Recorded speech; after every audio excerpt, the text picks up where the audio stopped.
Okay जी, अब we are starting today class that is financial statement analysis। और financial statement analysis में जो आज इम्पोर्टेंट चीज़ हमने पढ़नी है वो है बैलेंस शीट एनालिसिस।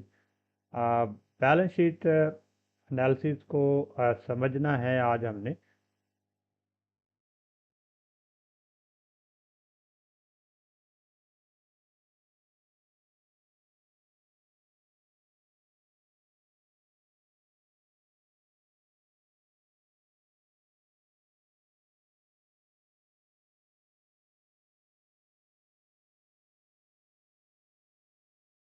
जी, बैलेंस शीट।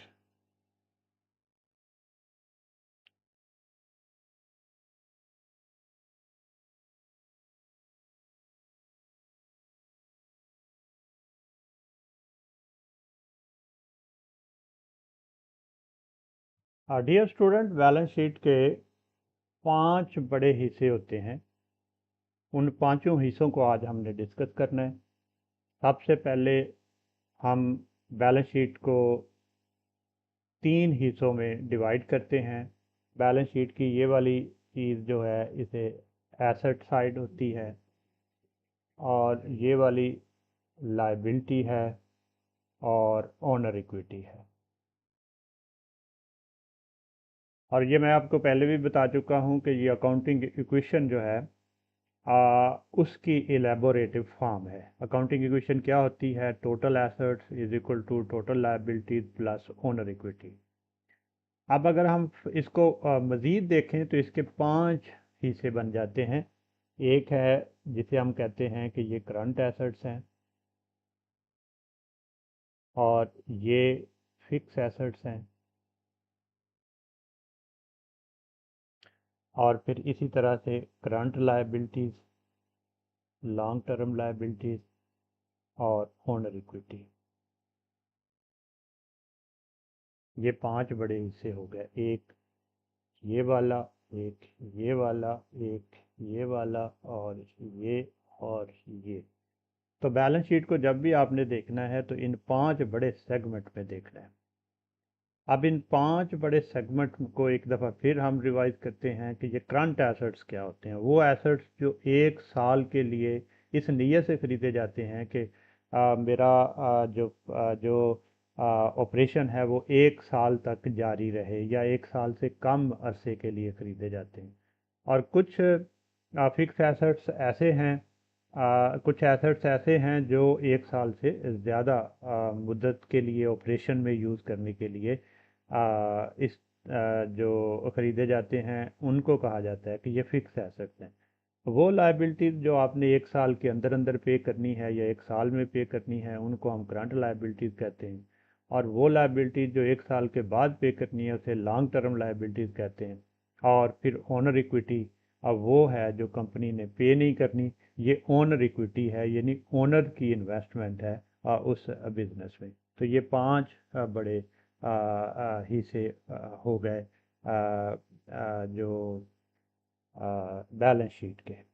तो इस तरह से ये बैलेंस शीट के 5 बड़े हिस्से हो गए।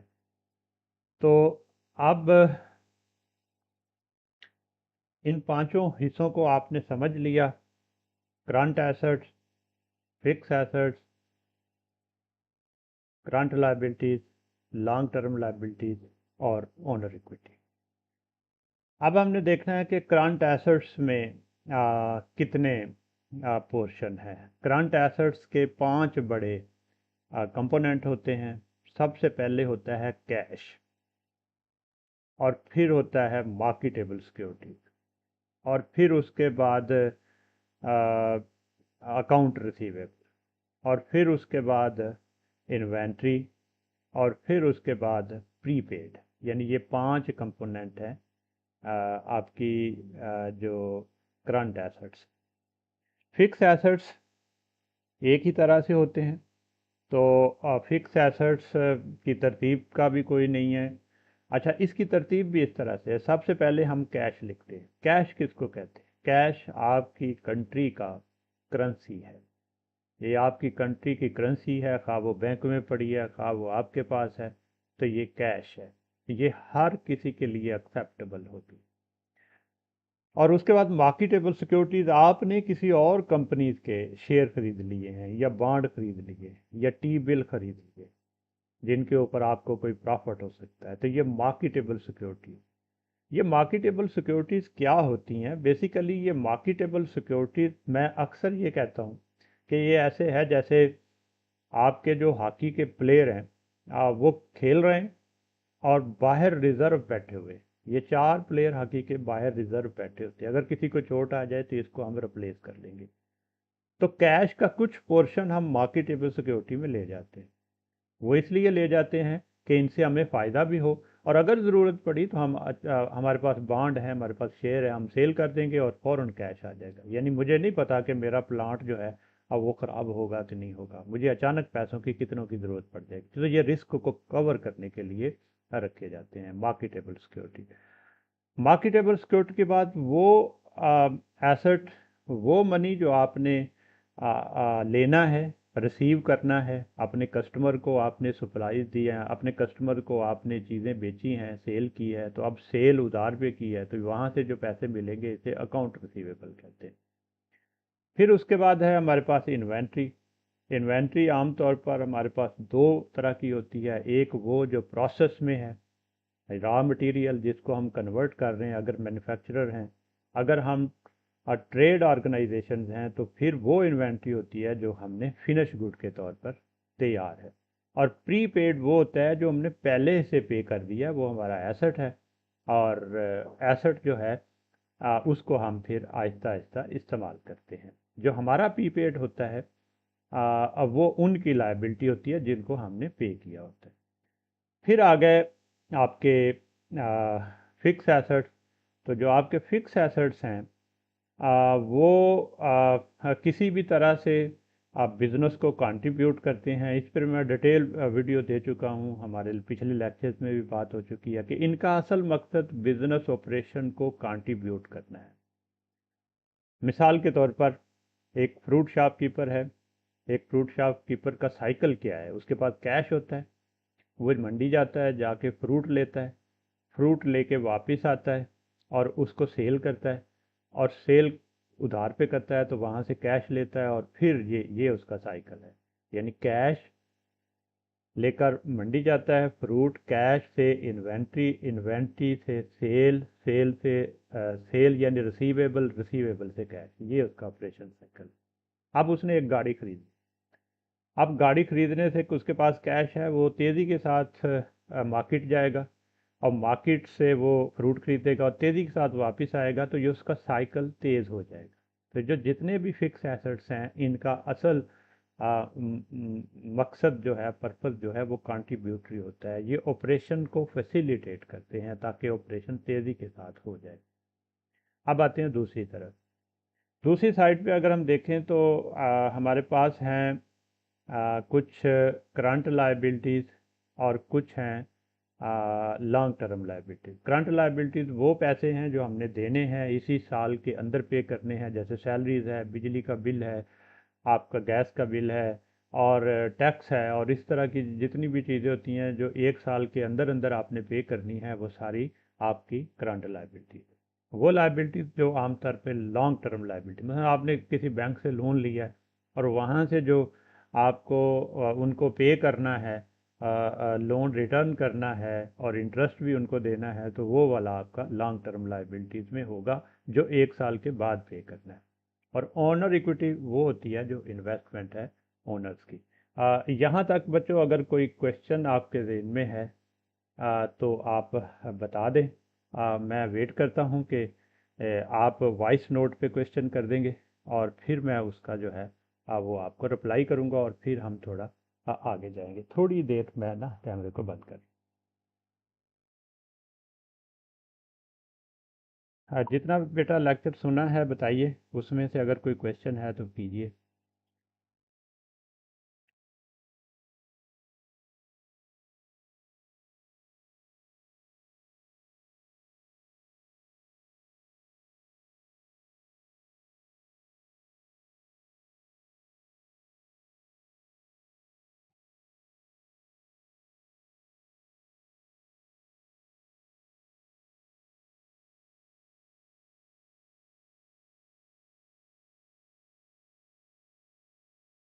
सुने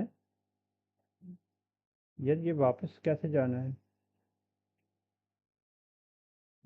इसको, माइक को मैंने कैसे म्यूट करना होता है?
अच्छा बेटा, अब हम बुक की तरफ जाते हैं। कि ये मैंने आपकी बुक खोली है, ये आपको नज़र आ रही होगी स्क्रीन में। बताएंगे मुझे कि आपको नज़र आ रही है? ये व्हाट्सएप पे आपने मैसेज कर देना।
ओके बेटा, हम इसको पढ़ते हैं। ये बैलेंस शीट आपके सामने आपको नज़र आ रही है। तो ये बैलेंस शीट देखिए ज़रा गौर से। Asset, liability, stock holder equity, ये हम पढ़ चुके हैं। एसेट्स हम पढ़ चुके हैं कि क्या होते हैं। तो एसेट्स, लायबिलिटी और इसके बारे में हम डिटेल से पढ़ चुके हैं। इसको मैं थोड़ा बड़ा कर देता हूँ। ये कंसोलिडेटेड बैलेंस शीट है। कंसोलिडेटेड बैलेंस शीट वो बैलेंस शीट होती है जिसमें अगर कोई पेरेंट कंपनी है और उसकी कोई सब्सिडरी है, तो सब्सिडरी को भी पेरेंट कंपनी में जब शामिल कर लिया जाता है तो उसे कंसोलिडेट कर दिया जाता है। तो ये बैलेंस शीट जब हम एनालिसिस करते हैं तो ये देखें 2006 और 2005 हमने एसेट्स को 2006 और 2005 को कंपेयर कर दिया। अच्छा, बैलेंस शीट की जो फॉर्म्स हैं वो दो तरह की हैं। एक है अकाउंटिंग फॉर्म। अकाउंटिंग फॉर्म हम पहले पढ़ चुके हैं। जैसे एक साइड पे एसेट और पैरेलल दूसरी साइड पे लायबिलिटी और ऑनर इक्विटी। जबकि एक रिपोर्टिंग फॉर्म है। रिपोर्टिंग फॉर्म में सबसे पहले एसेट जैसे आपको नज़र आ रहा है, ये रिपोर्टिंग फॉर्म है। और रिपोर्टिंग फॉर्म में एसेट्स आपको नज़र आ रहे हैं। पहले सारे एसेट्स लिखेंगे, टोटल एसेट्स लिखेंगे, फिर सारी लाइबिलिटीज़ लिखेंगे, और लाइबिलिटीज़ के बाद एंड पर हम ओनर इक्विटी लिखेंगे। ये देखें, ये सारे एसेट आ गए। ये 2006 के हैं, ये 2005 के हैं। करंट लायबिलिटीज़, ये करंट लायबिलिटीज़ है, ये टोटल लायबिलिटीज़ है, ये 2006 की है, 2005 की है। उसके बाद ये स्टॉक होल्डर इक्विटी है। तो ये स्टॉक होल्डर इक्विटी 2006 की और ये 2005 की। तो बैलेंस शीट की ये फॉर्म जो है, इसको हम रिपोर्टिंग फॉर्म कहते हैं। और बैलेंस शीट की फॉर्म जो आप पहले पढ़ चुके हैं वो अकाउंटिंग फॉर्म है।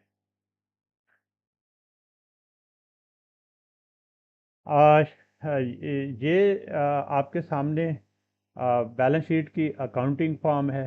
अकाउंटिंग फॉर्म में भी हम कंपेयर कर सकते हैं।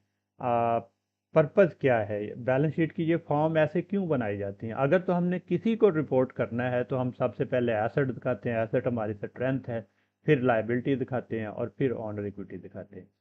अगर हम किसी कोई एनालिसिस करना चाहते हैं तो नॉर्मली हम अकाउंटिंग फॉर्म यूज़ करते हैं। अगर हम कहीं रिपोर्ट करना चाहते हैं तो फिर हम रिपोर्टिंग फॉर्म, मतलब किसी को, गवर्नमेंट को, या किसी को दिखाना चाह रहे हैं कि ये हमारी बैलेंस शीट है, तो नॉर्मली पहले ऊपर एसेट, फिर लायबिलिटी, फिर ऑन इक्विटी। इसी तरह से जो अकाउंटिंग फॉर्म है, ये आपके सामने है। कंसोलिडेटेड बैलेंस शीट की अकाउंटिंग फॉर्म भी इसी तरह से हम इसको कंपेयर करके एनालिसिस कर सकते हैं। ये करंट एसेट्स हैं, हम पढ़ चुके हैं ऑलरेडी कि करंट एसेट क्या होते हैं। करंट एसेट में कैश है, मार्केटेबल सिक्योरिटी है। अभी हमने इसकी डिटेल मालूम कर ली कि कैश क्या होता है, मार्केटेबल सिक्योरिटी क्या होती है। अकाउंट रिसीवेबल क्या है? वो अकाउंट्स, वो पैसे जो हमने अपने कस्टमर से लेने हैं, उधार है, तो उसे। इसके बाद ये देखें, इन्वेंट्री है। इन्वेंट्री क्या है, ये भी हम पढ़ चुके हैं। और उसके बाद है प्रीपेड। प्रीपेड वो जो ऑलरेडी आपने पे किया हुआ है, तो उनको हम कहते हैं। अच्छा, एसेट्स की एक और फॉर्म है जिसे हम कहते हैं कि ये टेंजिबल एसेट्स हैं, और फिर हम कहते हैं कि इनटेंजिबल एसेट्स हैं। जो टेंजिबल एसेट्स हैं वो हैं जो आप सेंससनेस को इस्तेमाल करते हैं, और सेंससनेस को इस्तेमाल करके आप उन्हें रियलाइज कर लेते हैं। तो ऐसे एसेट्स को हम टेंजिबल एसेट कहते हैं। लेकिन कुछ एसेट्स इनटेंजिबल भी हैं। ये टेंजिबल एसेट्स हो सकता है लैंड है, बिल्डिंग है, मशीनरी है। ये टेंजिबल एसेट्स है, और ये डेप्रिशिएट होता है। जब हम इनको यूज़ करते हैं तो ये डेप्रिशिएट होता है। अब इसी तरह से इनके डेप्रिसिएशन के मेथड हैं। ये मेरी वीडियोस हैं, मैं आपके साथ शेयर कर दूंगा कि डेप्रिसिएशन के मेथड कैसे हमने मालूम करने हैं। ये सबसे पहले है straight line depreciation. Straight line depreciation का मतलब है कि हर साल में एक जैसी डेप्रिसिएशन करनी है। हम अपनी सहूलत के लिए ऐसा कर लेते हैं। वैसे नॉर्मली कोई भी एसेट स्ट्रेट लाइन से डेप्रिसिएट होता नहीं है, लेकिन हम बाज़ दफ़ा अपनी सहूलत से कर लेते हैं। जैसे कि ये यहाँ पे एक एसेट है, वो हमने ख़रीदा है $10,000 का, और उसकी साल्वेज वैल्यू जो है वो $2,000 है। साल्वेज वैल्यू क्या होती है? ये वो वैल्यू है जब लाइफ ख़त्म हो जाती है तो फिर भी वो एसेट कहीं बिक जाता है। तो वो जो एसेट हमने ख़रीदा है 10,000 का, जब उसकी लाइफ 5 साल गुजर जाएगी, तो फिर वो 5 साल के बाद फिर भी वो 2,000 का रह जाएगा। इसका मतलब है असल में 8,000 को हमने, $8,000 को हमने डेप्रिशिएट करना है। तो डेप्रिसिएशन हम मालूम कैसे करेंगे कि एक साल में कितनी करनी है? तो ये 8,000 डिवाइडेड बाई 5 अगर हम करेंगे, यानी कि उसकी कॉस्ट, सॉल्वेज वैल्यू और नीचे एस्टिमेटेड लाइफ। अच्छा, ये बड़ा इंपॉर्टेंट है कि लाइफ कौन एस्टिमेट करेगा? क्या मैन्युफैक्चरर बताएगा कि इसकी लाइफ कितनी है, या हमें खुद से अंदाज़ा लगाना है? तो मैं ये बता दूं इन शॉर्ट कि लाइफ जो मैनेजर है वो डिटरमाइन करेगा, जिसने उसको मैनेज करना है। मसलन एक मोटरसाइकिल आपने ख़रीदी है, तो आपने चलानी कैसे है, कहाँ पे चलानी है? पहाड़ी इलाकों में चलानी है, मैदानी इलाकों में चलानी है, कितना उस पर वज़न रखना है, उसकी ओवरहाल हॉलिंग कैसे होगी, उसका मोबाइल ऑयल कैसे होगा, किस तरह से रिपेयर मेंटेनेंस होगी। तो ये उसकी लाइफ आप मुतय्यन करेंगे। ये कोई दूसरा नहीं बता सकता कि उसकी लाइफ कितनी है। इसी तरह से फिर एक और मेथड है जिसे डिक्लाइनिंग बैलेंस मेथड कहते हैं। इसकी वीडियो भी मैं आपको दे दूंगा, ये मेरी डेप्रिसिएशन की वीडियो है। अब वहाँ से आप मालूम कर लेंगे, लेकिन यहाँ पर मैं ये बता दूं कि आपने लाइफ मुतय्यन कर ली, 1 साल में 5 साल इस एसेट ने चलना है। तो हम क्या करते हैं, 1/5 क्रॉस 2, यानी 1/5 डिक्लाइनिंग है, 2 डबल डिक्लाइनिंग है। और 10,000 माइनस ज़ीरो, क्योंकि इसमें हमने पूरी वैल्यूज़ को करना है, उसकी पूरी वैल्यू को हम डेप्रिशिएट कर रहे हैं। तो हम डबल डिक्लाइनिंग मेथड से इस तरह से करेंगे। तो ये अब हमने कैलकुलेट किया, तो ये हमारे पास आ गया 4000। इसका मतलब है हमने अब 4000 की डेप्रिसिएशन पहले साल करनी है। तो पहले साल की जो डेप्रिसिएशन है वो है 4000, तो बकाया कितनी रह गई, 6000। अगले साल की जो डेप्रिसिएशन है वो है 6400। 6400 की वैल्यू ये, आप अगर इसको 4000 को निकाल देंगे तो बकाया आपकी रहेगी 6000। तो 6000 को अब आप क्या करेंगे, 6000 को आप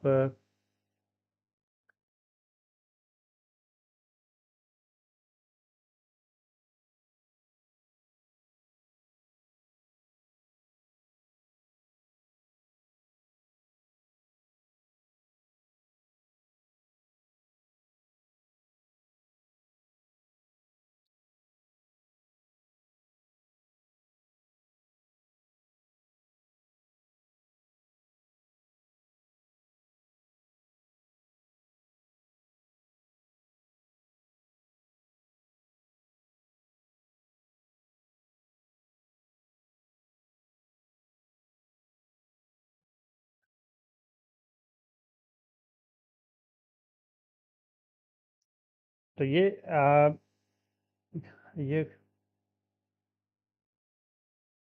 एक मिनट।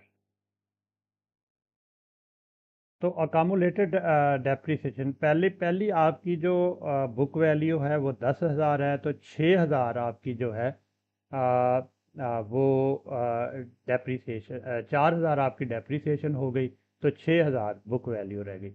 अगले में 10 सालों में से ये ज़ीरो ईयर्स है, और ये 1 ईयर्स में ये 4,000 वैल्यू जो थी अकामुलेट हो गई, तो 6,000 बाकी रहेगी, तो ये 2400 होगी। तो ये उसकी जो बुक वैल्यू एंडिंग है वो 3,600। अगले साल में उसकी कास्ट तो उतनी रहनी है। तो ये अकामुलेटेड डेप्रिसिएशन है, ये थोड़ा सा टेबल थोड़ा सा गलत बना हुआ, ये पहले होना चाहिए, यानी कि 4,000, 2400, ये वाला कॉलम यहाँ पे होना चाहिए, ये थोड़ा कंफ्यूज कर रहा है। अब पहले साल में 4,000 होनी है इसी फार्मूले के तहत, दूसरे में 2400, तीसरे में 1404, और चौथे में 160, क्योंकि आपने 2000 रख लेनी है इसकी वैल्यू, आपने शुरू उसी तरह से करना है लेकिन एंड पे आपने 2000 रख लेनी है। तो ये डबल डिक्लाइनिंग बैलेंस मेथड है। इसी तरह से फिर एक और मेथड है, ये है आप कहेंगे कि सम ऑफ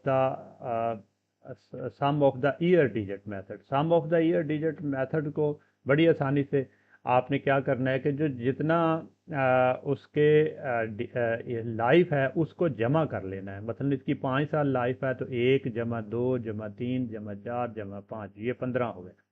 तो ये पहली वैल्यू कैसे आएगी, 5/15, 10,000 माइनस 2,000, तो ये आपकी डेप्रिसिएशन आ गई पहले साल की। दूसरे साल की सिर्फ आपने यहाँ पे 5 की बजाय 4 कर देना है, 4/15, 3/15, 2/15 और 1/15, और इस तरह से ये आपकी डेप्रिसिएशन कैलकुलेट होगी। ये तीसरा मेथड था भाई। यूनिट ऑफ प्रोडक्शन, ये सबसे अच्छा मेथड है, यानी कि जितनी प्रोडक्शन हुई है पर यूनिट। मिसाल के तौर पर हमारे पास एक मोटरसाइकिल है और उस मोटरसाइकिल में 50,000 किलोमीटर चलना है, तो पहले साल 5,000 किलोमीटर चला है, तो 50,000 किलोमीटर चलना है, और ये 1.5 लाख का, लेट सपोज के ये 1.5 लाख का हमने खरीदा था एक, तो इसका मतलब है हर किलोमीटर के बदले 3 रुपए जो है वो हमें इसने डेप्रिसिएशन है।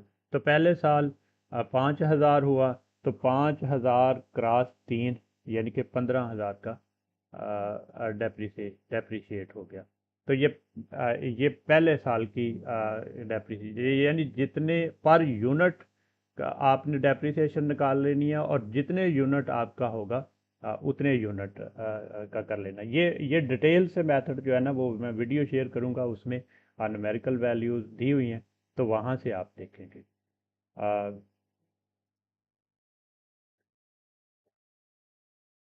जी स्टूडेंट, हमने डेप्रिसिएशन मेथड जो पढ़ लिए। अच्छा, करंट एसेट की डेप्रिसिएशन नहीं होती, फिक्स एसेट की डेप्रिसिएशन होती है। अब वो किस मेथड से करनी है, तो डेप्रिसिएशन को समझने के लिए हम समझ लें कि ये होता क्या है। एक्चुअली तो ये होना चाहिए कि जितना ये एसेट यूज़ हुआ है उतना ही डेप्रिसिएशन जो है वो systematic allocation of cost to expense है। जब आप कोई एसेट खरीदते हैं तो ये कास्ट है, और ये बैलेंस शीट में लिखा जाता है। तो जैसे जैसे ये यूज़ होता जाता है, ये एक्सपेंस बनता है। जो एक्सपेंस है वो यूज्ड पोर्शन ऑफ कास्ट है। तो यूज्ड पोर्शन ऑफ कास्ट जो है अब वो एक्सपेंस बन जाता है। तो इस तरह से अगर कोई क्वेश्चन आपके जहन में है तो आप क्वेश्चन करते हैं। मैं थोड़ी देर अभी ब्रेक ले रहा हूँ, तो आपका क्वेश्चन का वेट कर रहा हूँ। तो जैसे ही आपका क्वेश्चन आएगा तो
दो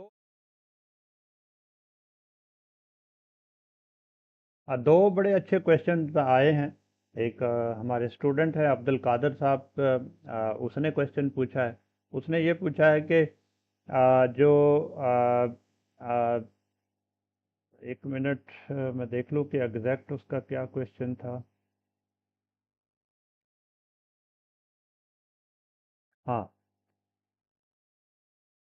हाँ, उसका क्वेश्चन ये है कि ये जो मार्केटेबल सिक्योरिटी हैं ये कैसे हेल्प करती हैं। मार्केटेबल सिक्योरिटीज़ में मैंने कहा था कि ये आपके पास कैश है, और आप या तो सारा कैश रिजर्व रखेंगे तो उससे हो सकता है आप फ़ायदा ना उठा सकें। तो आप ये करते हैं कि कैश का कुछ पोर्शन जो है उसकी मार्केटेबल सिक्योरिटी खरीद लेते हैं, मतलब बॉन्ड खरीद लेते हैं या शेयर खरीद लेते हैं, और जैसे ही कैश की ज़रूरत पड़ती है आप उसको यूज़ करें। ये कैश रखा इसलिए होता है इमरजेंसी पर्पज़ के लिए। अगर कोई इमरजेंसी होती है तो फ़ौरन आप उसको सेल कर देते हैं, और उससे पैसे यानी कैश आ जाता है, और उस कैश को आप यूज़ कर लेते हैं। इस तरह से हम कहते हैं कि मार्केटेबल सिक्योरिटीज़, कोई भी मार्केटेबल मार्केटेबल सिक्योरिटी, इसका मतलब है इसकी मार्केट बहुत ईजी है। जैसे ही ये आपको ज़रूरत पड़ेगी और आप बेचना चाहेंगे, जो मार्केट में प्राइस होगी उसके ऊपर आप बेच देंगे। मैंने पहले भी बताया कि जैसे रिज़र्व प्लेयर बाहर बैठे होते हैं हॉकी खेलते हुए, अगर किसी को चोट लग जाए तो हम रिज़र्व प्लेयर को ग्राउंड में ले आते हैं। इसी तरह से अगर हमारा प्लांट ख़राब हो गया, अचानक हमें कोई ज़रूरत पड़ गई, कोई एक्सीडेंट हो गया, कोई ऐसी चीज़ कि कैश की फ़ौरन ज़रूरत पड़ गई, तो फिर हमने वो कैश जो है यूज़ कर लिया, मार्केट एबल सिक्योरिटी को सेल कर दिया और कैश को हमने यूज़ कर दिया। एक और क्वेश्चन है, मैं देखता हूँ वो क्वेश्चन क्या है।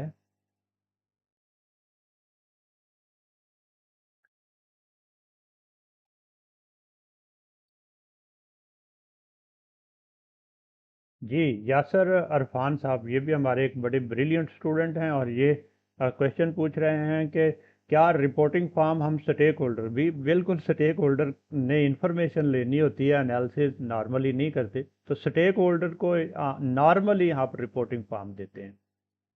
अकाउंटिंग फॉर्म भी दे सकते हैं, लेकिन नॉर्मली आप रिपोर्टिंग फॉर्म, क्योंकि आप उनको रिपोर्ट करते हैं।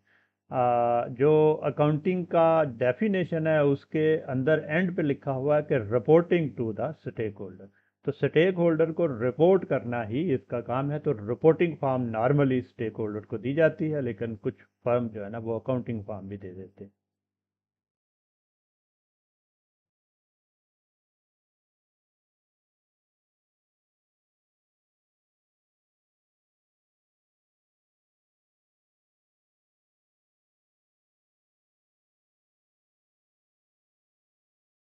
ये आंसर हो गया जी, दोनों का उसका मैसेज भी आ गया, तो हमने आंसर कर दिया कि हम दोनों को दे सकते हैं रिपोर्टिंग फॉर्म, उसमें कोई इश्यू नहीं है। चलें जी, हम आगे चलते हैं।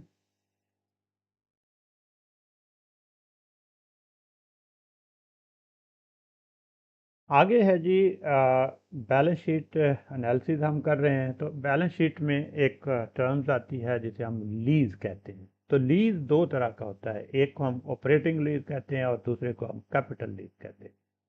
ऑपरेटिंग लीज तो इस तरह से है, जैसे आपने आपका मकान बन रहा है, तो आप वहाँ से कुछ लैडर है, कुछ और चीज़ें हैं, कुछ और इक्विपमेंट हैं, आप ले आते हैं, उसे यूज़ करते हैं और उसका रेंट देते हैं और फिर वापस कर देते हैं। कैपिटल लीज में जो आप इक्विपमेंट लाते हैं उसको आहिस्ता आहिस्ता कैपिटलाइज कर लेते हैं और वो आपकी ओनरशिप में आ जाता है। मसलन लेट सपोज के हम किसी लीज करते हैं किसी बैंक से इसका कार का, तो जो कार फाइनेंसिंग है ये कैपिटल लीज है कि हम कार लेंगे और आहिस्ता आहिस्ता उसकी किस्तें देते चले जाएंगे और आहिस्ता आहिस्ता इंस्टॉलमेंट जाने से वो एंड पे कार जो है वो हमारे नाम हो जाएगी, यानी ओनर के नाम हो जाएगी। तो इस तरह से हम उसे कहते हैं कि ये कैपिटल लीज है। उसके साथ फिर ये देखें, कंसोलिडेटेड बैलेंस शीट है। प्रॉपर्टी प्लांट और इक्विपमेंट, ये नॉर्मली जो कैपिटल एसेट्स हैं उनको हम, प्रॉपर्टी होती है या प्लांट है या इक्विपमेंट है, इसके अंदर गुडविल और डेफर्ड इनकम टैक्स भी होता है। उसको हम आगे जाके फिर डिटेल से बात करते हैं।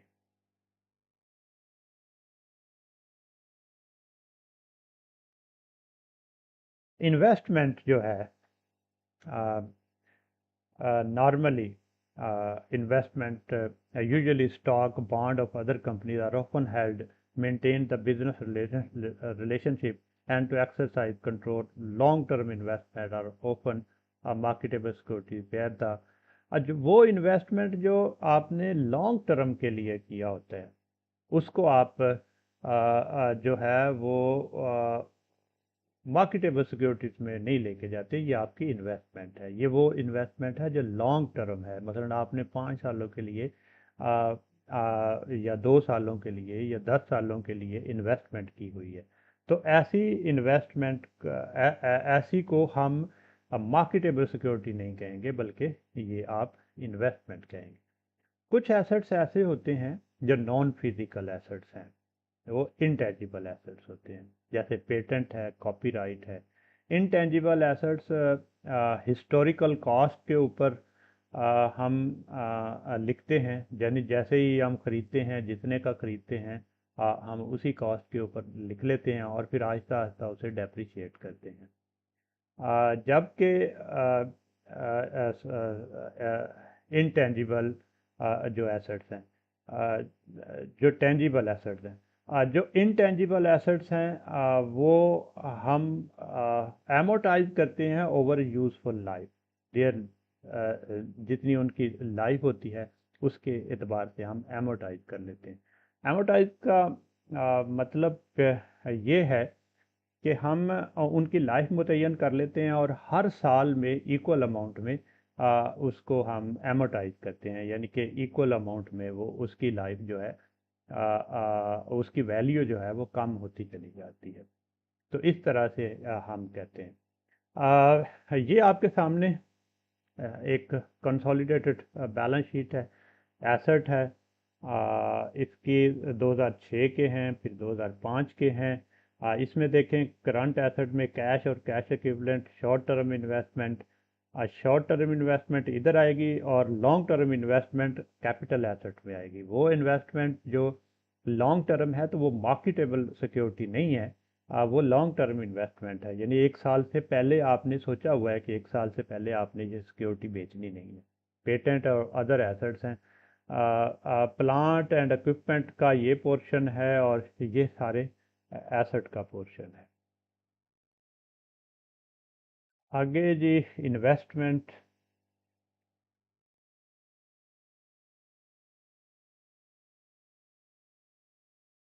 कुछ आपके इंटेंजिबल जो एसेट्स हैं, पेटेंट हैं। पेटेंट एक्सक्लूसिव लीगल राइट है, granted to an investor for a period of 20 years, are valued at their acquisition cost. The cost of patent should be amortized over its legal life and useful life, whichever is shorter. या तो उसकी कोई legal life है, यानी हमने कहा है contract में, हमें बता दिया गया है कि इतने साल ये होगी, या फिर उसकी जो यूज़फुल लाइफ है। इसी तरह से ट्रेडमार्क है, आर डिस्टिंक्टिव नेम्स और symbol, rights are granted indefinitely at long as the owner use it. Trademark है, और फ्रेंचाइज है, हमने किसी से ले लिया, और कॉपीराइट हमने किसी से ले लिया है, तो ये इंटेंजिबल एसेट है। इस पर डिटेल्ड वीडियो हम ऑलरेडी लेक्चर कर चुके हैं।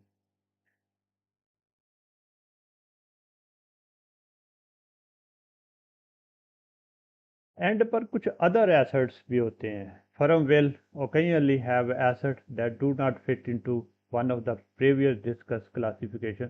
जैसे हमने प्रीवियस क्लासिफिकेशन की है, तो उसमें अगर कोई एसेट्स नहीं आते तो ऐसे एसेट्स को हम अदर एसेट्स में लिखते हैं। These asset term that other might include non current receivable and non current repaid. ऐसा हो सकता है कि करंट एसेट तो रिसीवेबल्स जो होते हैं, अगर रिसीवेबल करंट एसेट्स में आते हैं, लेकिन अगर हम रिसीवेबल्स लेने ही हमने तय कर लिया है कि हमने 3 सालों बाद लेने हैं, 6 सालों बाद लेने हैं, तो ऐसी तौर पर हम उसे नॉन करंट रिसीवेबल और नॉन करंट प्रीपेड कहते हैं। तो अगर इस तरह के एसेट्स हैं तो उनको आमतौर पर हम अदर एसेट्स में ले जाते हैं। लाइबिलिटीज और करंट लाइबिलिटीज, ये हम इस पे डिटेल से बात कर चुके हैं। पेएबल अनअर्न्ड इनकम, जो अनअर्न्ड इनकम है, जैसे आप मिसाल के तौर पर आप एक जैज़ पैकेज लेते हैं। वो जो पैकेज होता है वो जब आप ले लेते हैं आपका प्रीपेड है, आपने कैश पे कर दिया। अब 1 महीने का है तो 1 महीना आपका वो प्रीपेड रहेगा। आज यकम है, आज मैंने पैकेज लिया है, तो उनकी इनकम अभी नहीं है, यानी जैज़ की अनअर्न्ड इनकम है। और वो अनअर्न्ड इनकम का मतलब है कि अभी उन्होंने अर्न नहीं की। जब 1 महीना गुजर जाएगा तो वो अर्न करेंगे। तो जितना जितना टाइम गुजरता जाएगा उतना उतना पोर्शन अनअर्न्ड इनकम जो है, अनअर्न्ड इनकम बेसिकली लाइबिलिटी है। यानी अब हमने पैकेज ले लिया तो उन्होंने लाजमी तौर पर हमको ये सहूलत देनी है, और उनकी ये लाइबिलिटी है और हमारा ये प्रीपेड है। इसी तरह से अदर करंट लायबिलिटीज़ कुछ और भी हो सकती हैं। लॉन्ग टर्म लायबिलिटीज़, हम इस पे बात कर चुके हैं कि वो लायबिलिटीज़ जो आपने अभी पे करनी है, 1 साल के बाद पे करनी है, वो लॉन्ग टर्म लायबिलिटीज़ है।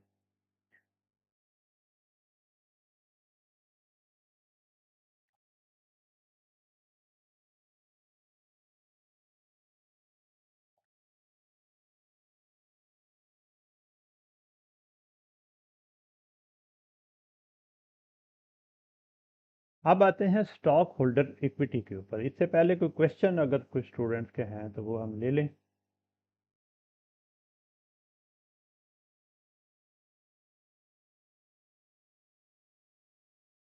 जी, अब आप क्वेश्चन कर लें, ताकि यहाँ तक हमने पढ़ा है इसके ऊपर अगर कोई क्वेश्चन है तो वो हम कर लें, या तो आप इधर करते हैं क्वेश्चन या फिर इधर।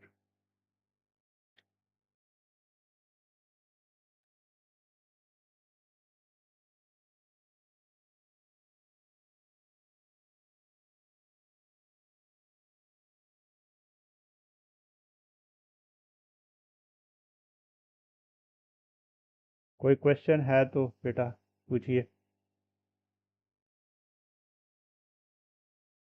Any question if you have, वरना फिर हम आगे बढ़ते हैं, आगे चलते हैं।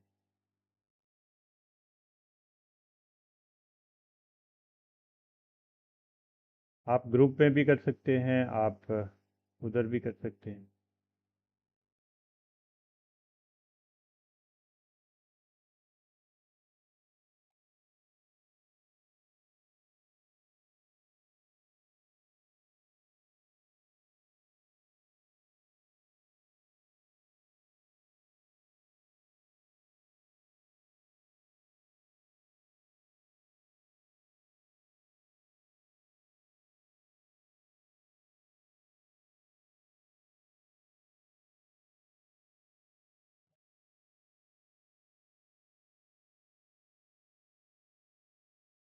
ये बेटा कंट्रोल्ड है।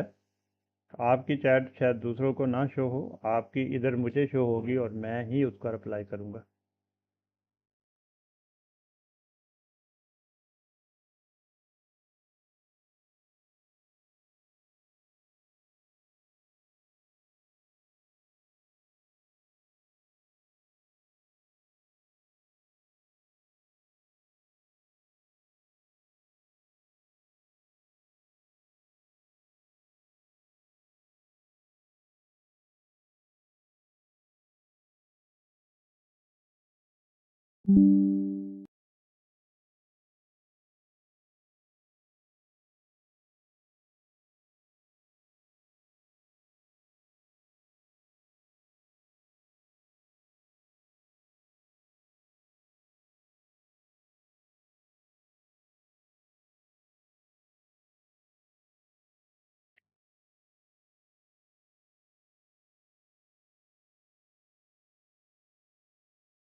आ, जी बेटा, हम आगे बढ़ते हैं।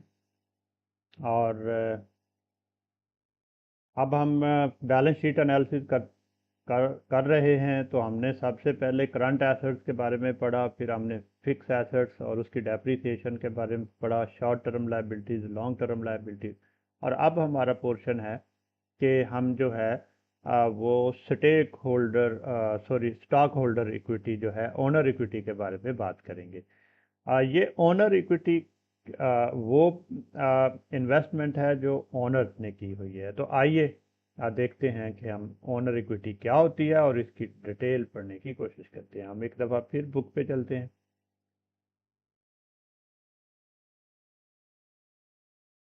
जी, ये स्टॉक होल्डर इक्विटी है। Stock holder equity is a residual ownership interest in the assets of an entity that remains after deducting its liabilities।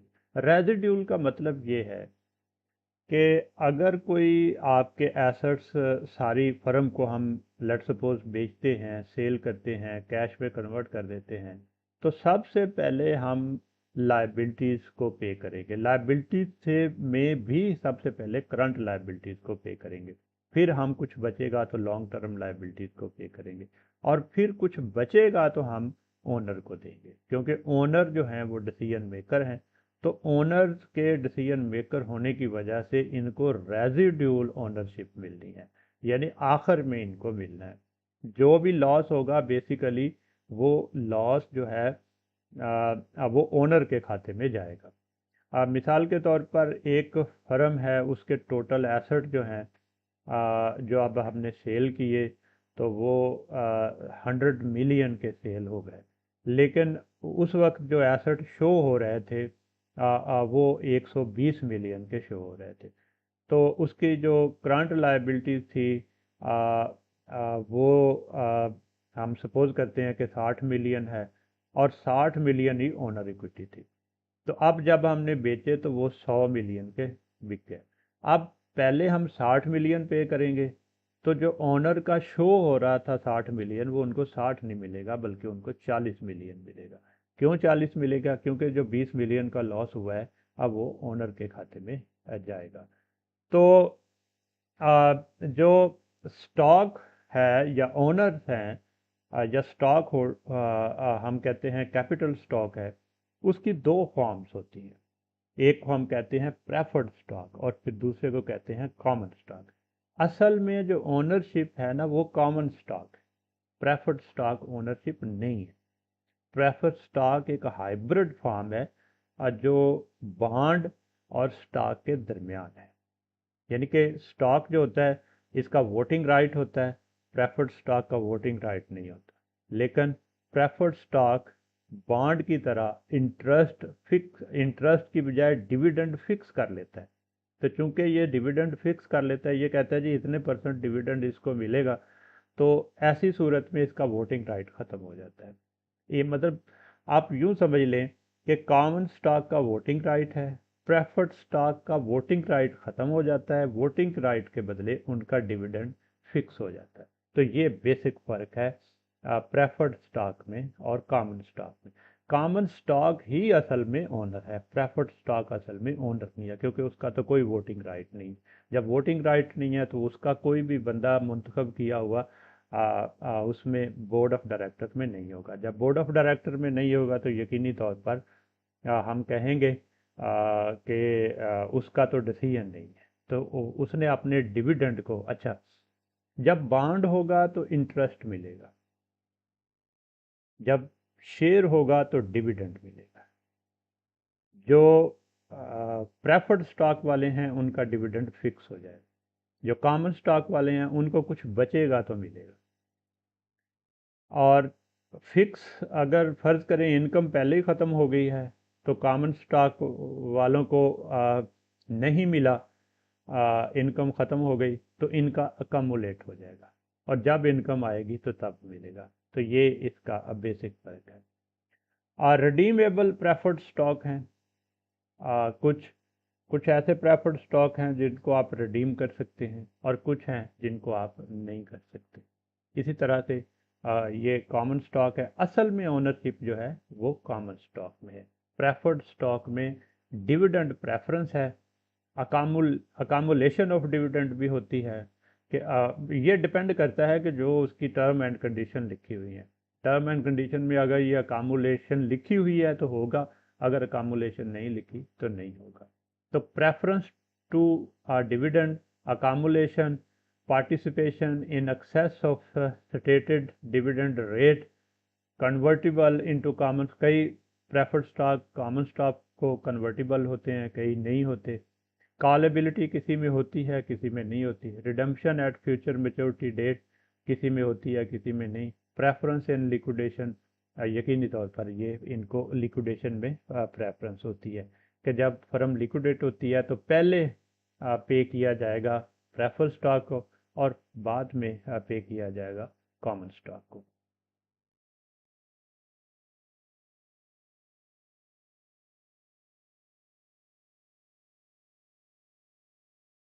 फिर उसके बाद है रिटेन्ड अर्निंग।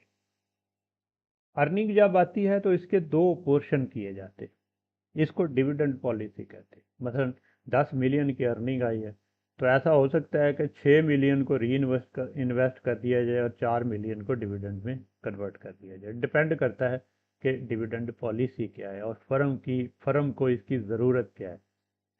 क्या फर्म को अर्निंग को इन्वेस्ट करने की ज़रूरत है? अगर अर्निंग को इन्वेस्ट करने की ज़रूरत है तो देन फर्म जो है वो इसको ऐसा करती है कि वो ज़्यादा री रिटेन्ड अर्निंग कर लेती है। अगर फर्म को ज़रूरत नहीं है तो वो नॉर्मली कम रिटेन करती है।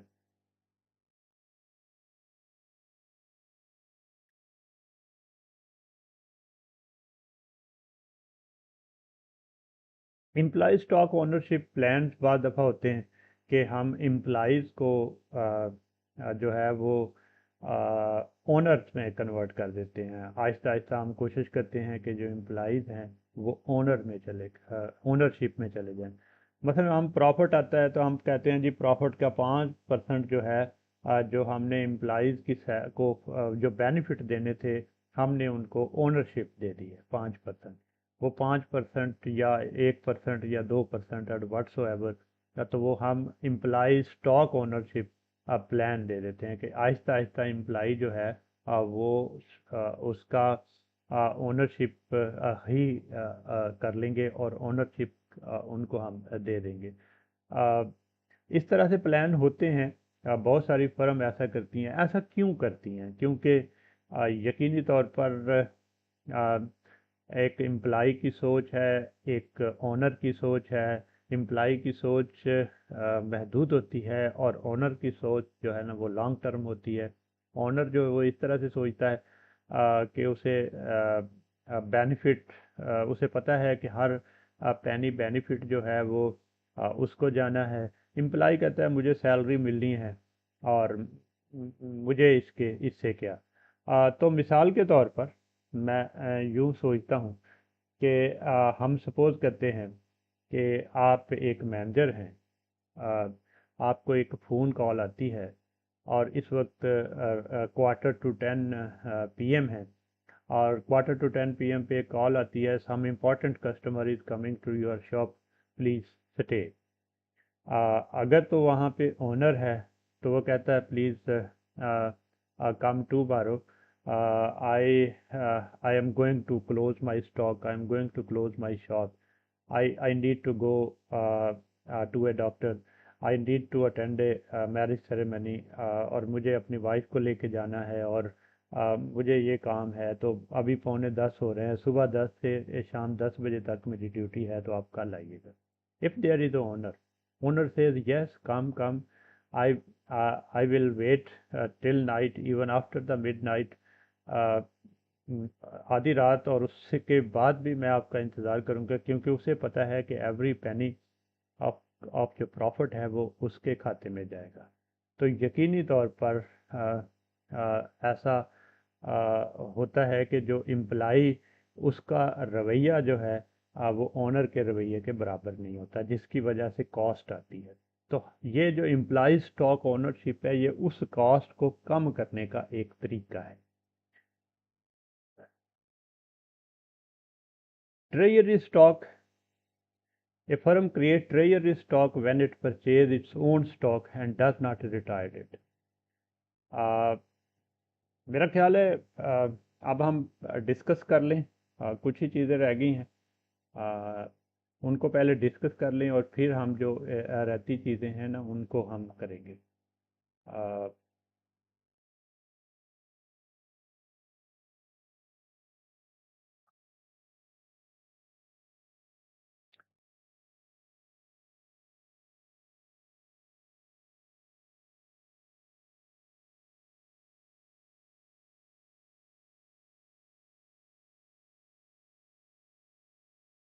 हेलो।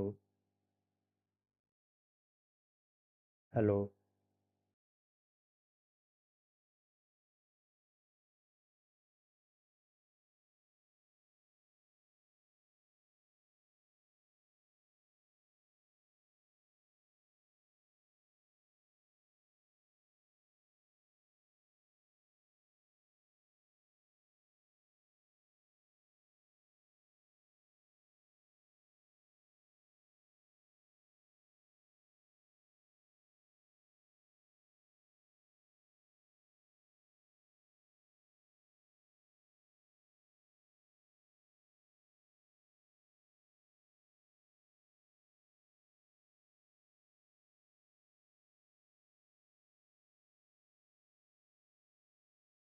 आपने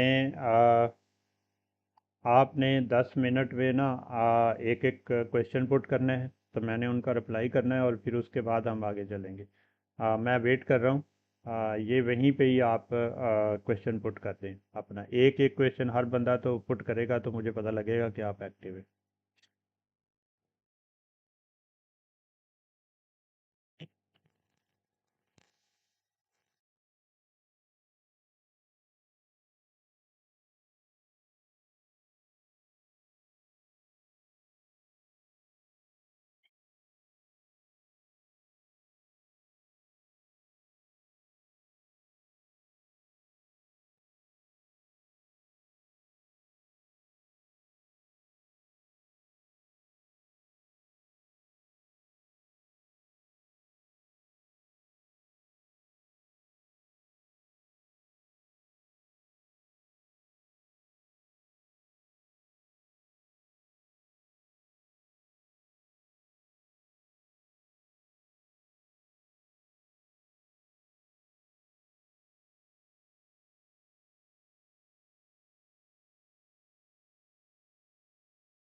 क्लास तो बेटा टाइम तो आपका है 12 बजे का, लेकिन आप ज्वाइन कर लें, थोड़ी देर में करते हैं, आप लोग ज्वाइन कर 15 मिनट बाद शुरू कर लें।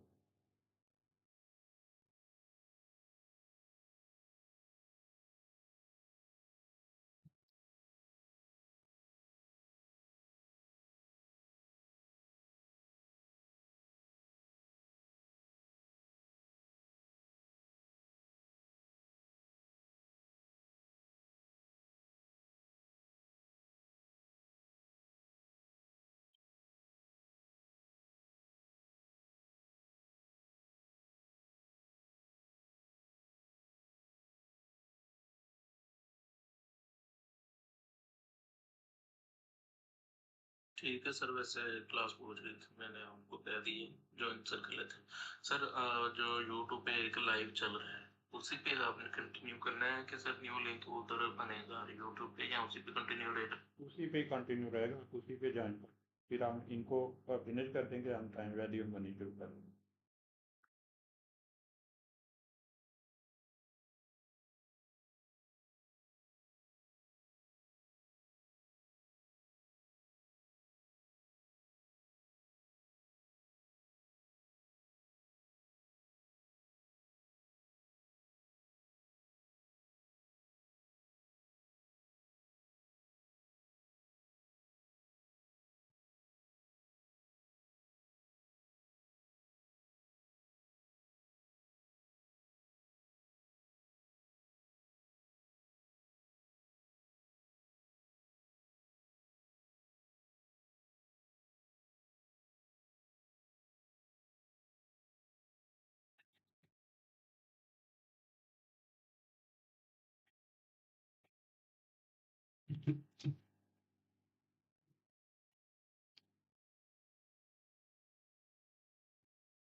जी डियर स्टूडेंट, एक क्वेश्चन आया है, बड़ा अच्छा क्वेश्चन है, हमारे एक स्टूडेंट ने हमसे पूछा है, और वो है कि पेड इन कैपिटल क्या होता है। पेड इन कैपिटल का कॉन्सेप्ट क्या है और पेड इन कैपिटल क्या होता है, इसके बारे में बताया जाए। ये बड़ा अच्छा क्वेश्चन है। तो सपोज़ करते हैं कि किसी कंपनी ने कुछ शेयर इशू किए हैं। शेयर की एक पार वैल्यू होती है। जैसे आपके नोट के ऊपर लिखा हुआ है 5,000 का नोट, आ, आ, 20 रुपए का नोट, 50 रुपए का नोट, 100 रुपए का नोट। तो ये एक पार वैल्यू होती है शेयर के ऊपर। तो शेयर की पार वैल्यू, लेट सपोज अगर 10 रुपए है, जब आप मार्केट में बेचने आए तो मार्केट में डिमांड की वजह से लोग 15 रुपए देने को तैयार हैं। 10 रुपए पार वैल्यू लिखा हुआ शेयर के लिए लोग 15 रुपए दे रहे हैं। तो 10 रुपए होगा पेड इन कैपिटल, और 5 रुपए होगा एडिशनल पेड इन कैपिटल। अब आप समझ गए कि ये 15 रुपए को हम कैसे लिखेंगे। पेड इन कैपिटल 10 रुपए, एक शेयर हमने बेचा, उसके 15 रुपए हमें मिल गए। पेड इन कैपिटल 10 रुपए, एडिशनल पेड इन कैपिटल 5 रुपए। तो टोटल हमें मिल गए 15 रुपए। तो इस तरह से हम कह सकते हैं कि पेड इन कैपिटल और एडिशनल पेड इन कैपिटल क्या होता है। ये मैं पहले बता चुका हूँ। प्रेफर्ड स्टॉक के लिए बी होता है, और ये कॉमन स्टॉक के लिए बी होता है। प्रेफर्ड स्टॉक में भी ऐसा हो सकता है कि कंपनी ने प्रेफर्ड स्टॉक इशू किए हैं, उसकी पार वैल्यू 100 लिखी हुई है, लेकिन लोग कंपनी की रेपुटेशन की वजह से 120 रुपए देना चाह रहे हैं।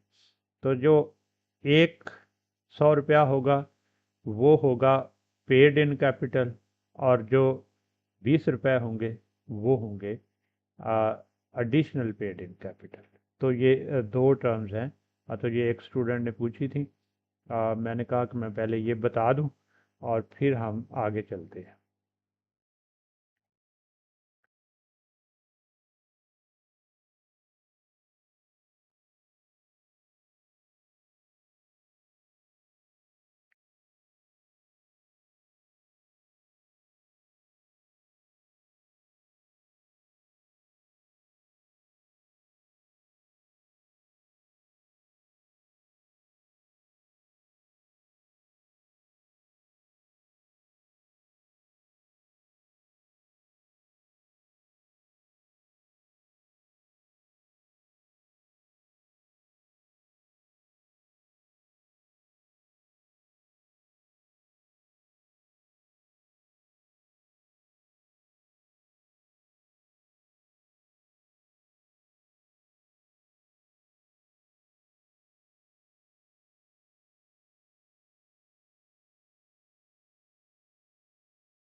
हेलो।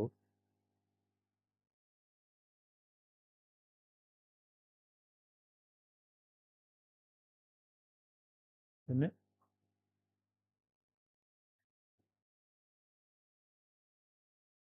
इसकी बेटा वीडियो बंद हो गई है, देखना ज़रा।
हेलो। अच्छा बेटा, वो इसमें कैमरे में कोई प्रॉब्लम है, लेकिन ये क्वेश्चन का आंसर तो मैं कर सकता हूँ। क्वेश्चन ये है कि जो प्रेजेंट वैल्यू है वो किस तरह से हेल्प करेगी आ, जब आप शॉर्ट टर्म वैल्यू की बात करते हैं या लॉन्ग टर्म की?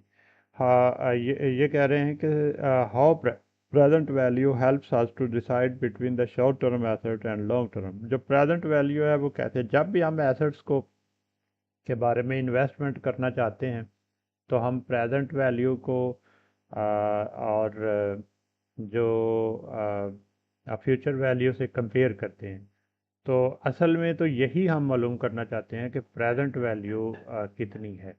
जो प्रेजेंट वैल्यू है उसी की बेस के ऊपर जो है वो हम डिसाइड करते हैं कि प्रेजेंट वैल्यू जो है, जारी बात है उसने ही फ्यूचर वैल्यू बनना है। तो प्रेजेंट वैल्यू हमें बताती है कि चीज़ की असल वैल्यू क्या है। फ्यूचर में तो जो वैल्यू बनेगी वो तो ज़्यादा फ्यूचर वैल्यू होगी, लेकिन प्रेजेंट वैल्यू जो है वो इस वक्त क्या है और कितनी है, आ, उसके बारे में हमने मालूम करना होता है कि what is the present value. तो और क्वेश्चन हैं वो देख लेते हैं।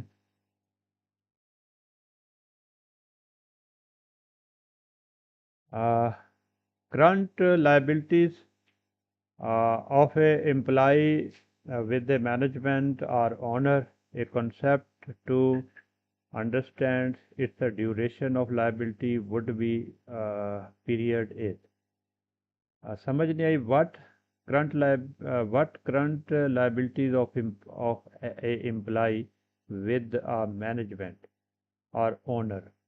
करंट लाइबिलिटीज फर्म ने पे करनी है, ये मैनेजर की ना ड्यूटी है ना ये ओनर की ड्यूटी है, फर्म की करंट लाइबिलिटी है। यानी कि वो फर्म जिम्मेदार है कि उसने जो करंट लाइबिलिटीज है वो जनरेट करनी है। A concept to understand its duration of liability would be a period is a concept to understand and its duration। Duration तो हमें ये बताती है कि अगर ये लॉन्ग टर्म लाइबिलिटी है तो हमने कहना है कि ये लॉन्ग टर्म लाइबिलिटी है और लॉन्ग टर्म लाइबिलिटीज को हमने साल के बाद पे करनी है। तो करंट लाइबिलिटीज जो है अब वो साल के अंदर हमने पे करनी है। और कोई क्वेश्चन है तो बेटा ले जाए, नहीं तो फिर आगे वाली क्लास शुरू होनी है तो हमें एक दफ़ा रीस्टार्ट करना होगा। और रीस्टार्ट करके तो फिर चूँकि वो अभी थोड़ा प्रॉब्लम आ रहा है उसमें, तो फिर हम करेंगे। तो हमें बताइए अगर कोई और क्वेश्चन है तो 5 मिनट में अब आप क्वेश्चन कर लें और फिर उसके बाद हम जो है वो रीस्टार्ट करते हैं।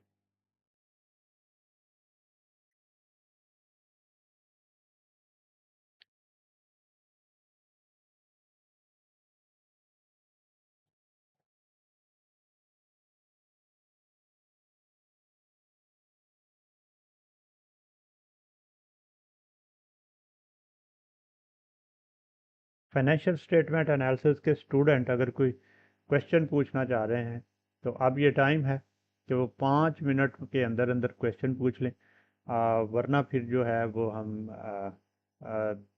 नेक्स्ट क्लास में की तरफ चले जाएंगे।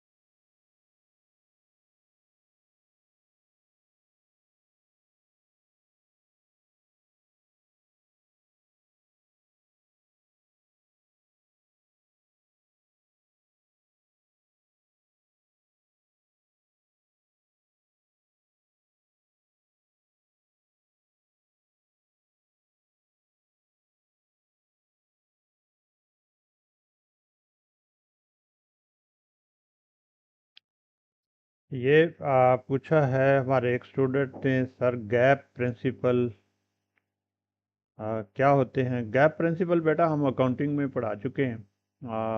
हमने शुरू में डिस्कस किया था, आपको उस दिन भी पिछले लेक्चर में भी बताया था। ये प्रिंसिपल हैं जिनके तहत हम रिकॉर्डिंग करते हैं, ये अकाउंटिंग के प्रिंसिपल हैं। Journalized accounting, journalize accepted accounting principles हैं जो जब हम अकाउंटिंग करते हैं तो हम इनको जो है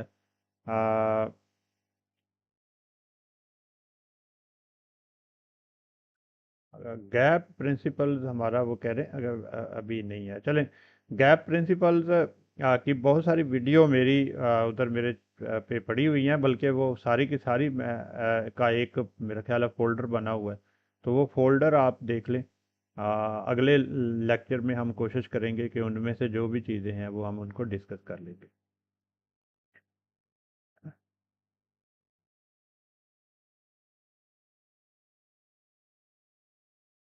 माशाल्लाह काफ़ी बड़ी तादाद है हमारे स्टूडेंट्स की जो आ, आज जिन्होंने लेक्चर लिया।